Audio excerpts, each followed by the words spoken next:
Welcome, my name is Kelsey Harper, and I am here today to discuss nursing-sensitive quality indicators and how they may affect new nursing staff members.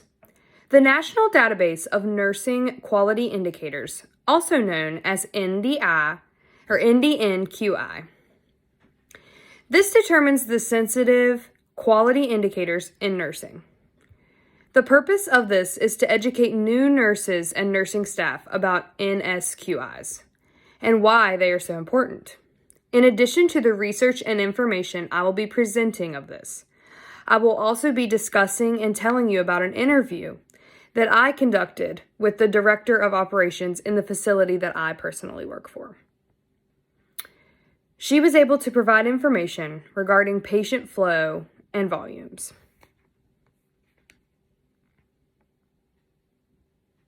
National Database of Nursing Sensitive Quality Indicators.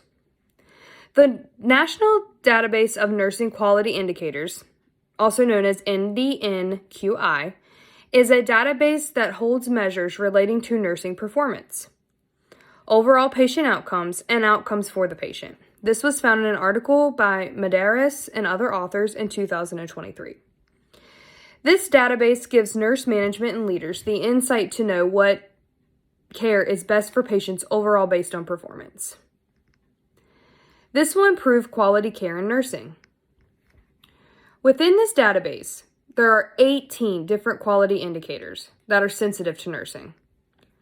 Some of the structure indicators include things such as patient volume and flow, patient contacts, nursing care hours per patient per day, and skill mix of the staff. Process indicators include things such as BMI, body mass index, advanced care planning, mental health evaluations, diabetes and blood pressure screening, suicide risks and risks of depression, patient falls and patient risks, pressure injuries, restraints and pain assessment, intervention and reassessment. With all of the above listed, for this tutorial specifically, I will be focusing mainly on patient volume and workflow. This nursing sensitive quality indicator, also NSQI, is important to discuss because patient volume and flow determines a lot in the work of the healthcare team and overall experience and outcome for the patient. With good patient volume and good consistent flow, nurses aren't as burned out, which lowers the nurse turnover rate. Patients are under safer conditions because if the staff has more one-on-one time with them, it is usually manageable. The problem lies when the volume and flow is too overwhelming for staff members. They feel as though they cannot keep up. They are checking on patients often. Whenever it's up, they are not checking on patients as often as they need to, which leads to risks of safety for the patient. Staffing problems and nurse shortages have led to unsafe workflows in healthcare. Nurses should be familiar with the NSQI of patient volume and workflow so they can balance their day out as productive as possible.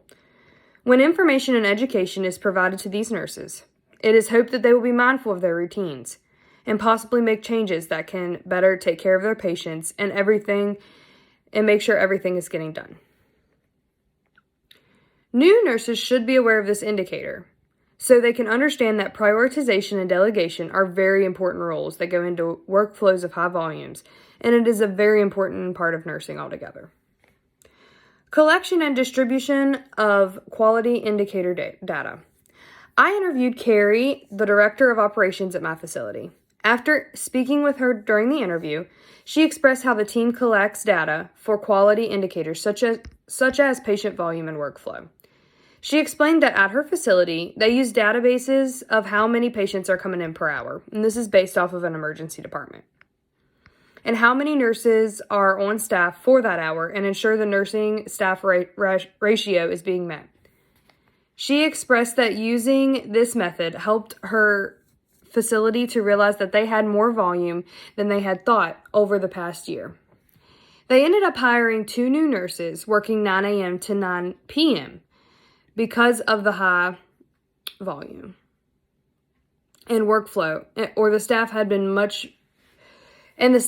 much better since adding those nurses. Carrie also explained how they use surveys that are sent out to patients to ensure that they are properly being taken care of, and that these are shared with the staff every month.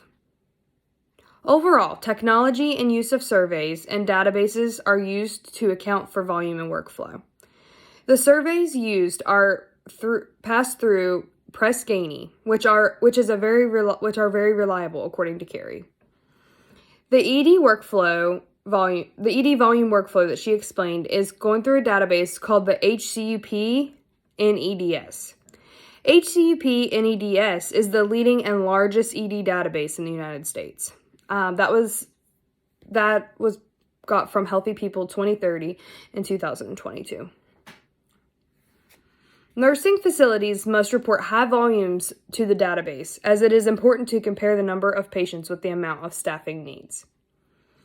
The issues of high volumes and overwhelming workflow is only fixed when the correct information and data is factual and accurate. Management cannot correct these issues if they are not getting the correct information.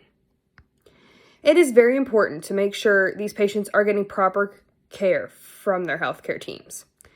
This was found from an article by Nguyen and other authors in 2022. Any information obtained about patient volume and workflow can assist in bettering the patient's overall experience and lessen their safety risk. And I would just like to add that the Healthy People article I was talking about was actually from 2020, not 2022. Sorry about that. In conclusion, and to wrap up today's training session, I hope you go away with a better understanding of patient volume and workflow, how this data is collected, and the importance of having the data to make changes to better outcomes with better workflow. By understanding this nursing-sensitive quality indicator and why it is essential, you can prioritize and make the most out of caring for your patients. I hope you enjoyed the summary of the interview I did with Carrie. She was very, very helpful in obtaining the information that I had today and letting us know about the databases that they use within the facility that I work for. She also, I just want to thank her for letting me take up a moment of her time to go over this as well. But after all, caring and taking care of patients is why we are here in the first place. This concludes my presentation today, and thank you for your time.